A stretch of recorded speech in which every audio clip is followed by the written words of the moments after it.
सुश्री मिमी चक्रवर्ती।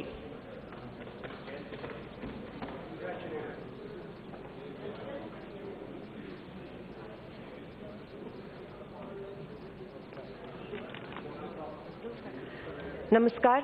सर्वप्रथम मैं यहाँ उपस्थित समस्त गुरुजनों को मैं अपना आभार জানাती हूँ।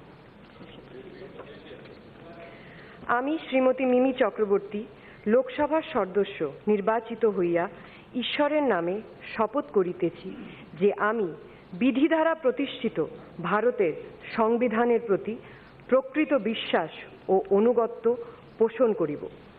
আমি ভারতের সার্বভৌমত্ব ও সংহতি রক্ষা করিয়া চলিব এবং যে কর্তব্য ভার আমি গ্রহণ করিতে চলিয়াছি তাহা আমি বিশ্বস্তভাবে নির্বাহ করিব।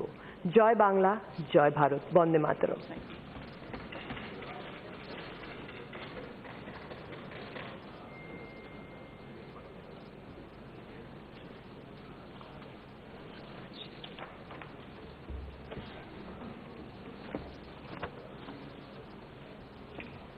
Question